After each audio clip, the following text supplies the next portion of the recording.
এবার যে খবরের দিকে নজর রাখবো তা হলো পূর্ব মেদিনীপুরের তমলুক। সেখানে তৃণমূল নেতার বিরুদ্ধে নারী নির্যাতনের অভিযোগ।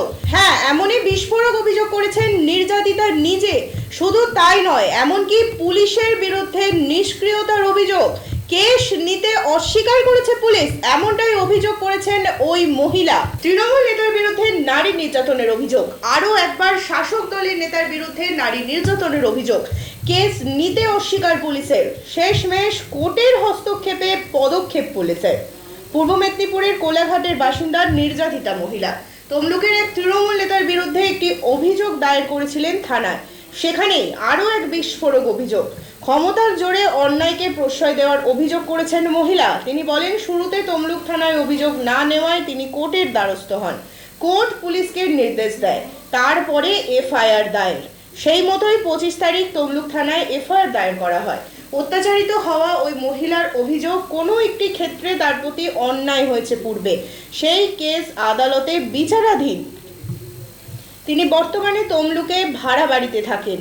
কেস সংক্রান্ত ব্যাপারে তমলুকের বিধায়ক কার্যালয়ে গেলে তার সাথে তৃণমূলের তমলুক সাংগঠনিক জেলার সাধারণ সম্পাদক দিব্যেন্দু রায়ের সাথে পরিচয় হয়।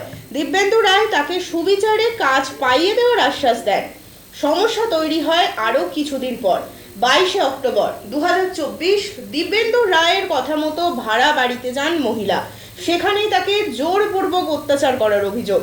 ঘটনার পরেই দ্বারস্থ হন নির্যাতিতা, কিন্তু থানায় অভিযোগ না নেওয়ায় তিনি কোর্টের দ্বারস্থ হন। কোর্ট পুলিশকে নির্দেশ দেয়, এফআইআর দায়ের করা শুরু হয়।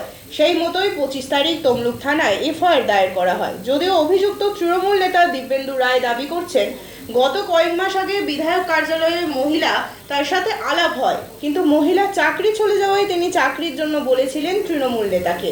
অর্থাৎ পুরোপুরি এই সমগ্র বিষয়কে অস্বীকার করে গিয়েছেন তিনি। এটি বিরোধী দলের চক্রান্ত বলেও উল্লেখ করেছেন তার বক্তব্যে। শুনুন, সর্বৈব মিথ্যা এইসব অভিযোগ।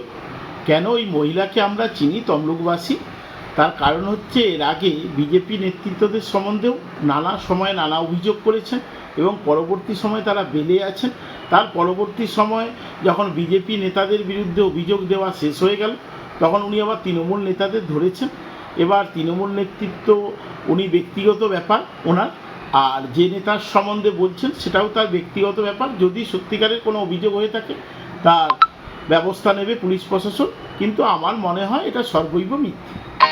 গত কয়েক মাস আগে আমি ওই মহিলাটাকে চিনতাম না, বিধায়ক কার্যালয়ে উপস্থিত হয়েছেন বিধায়কের সঙ্গে দেখা করার জন্য। বিধায়ক ছিলেন না, পরিচয় হয়েছে। আমার নাম নাকি আগে থেকে উনি জানতেন, শুনেছেন। পরিচয় হওয়ার পর ওর একটি চাকরি করতো, বেসরকারি চাকরিটা চলে গেছে। এর আগে অনেককে উনি ওরকমভাবে ফাঁসিয়েছেন। পরে আমি শুনেছি বিজেপির এক নেতা জেলার দায়িত্বে ছিলেন দেবকমল দাস, তাকেও ওরকমভাবে তাকে জেল খাটিয়েছেন। এটা পরে আমি শুনেছি। পরিচয় হওয়ার পর ওনার ওই চাকরিটার বেসরকারি যখন কাজে করছিলেন চলে গেছে বলে বিধায়কের কাছে গেছিলেন। সেই সময় পরিচয় হয়েছিল, বিধায়ক ছিলেন না। পরিচয় হওয়ার পর সাহায্যের জন্য বলেছিল, বিধায়ককে আমি পরবর্তী সময় জানিয়েছিলাম। এই 2-4 দিনের আলাপ, তাতে এর হচ্ছে পরবর্তী সময় আমি কিছুই জানি না। পরে শুনলাম নাকি কোর্টে এরকমভাবে দ্বারস্থ হয়েছেন, আমার নামে অভিযোগ করেছেন। ওই অভিযোগগুলো সম্পূর্ণ ভিত্তিহীন। উনি কোর্টে প্রমাণ করুক যে আমি ওই রকম ব্যক্তি। গোটা এলাকার মানুষ জানে দিব্যেন্দু রায় কীরকম।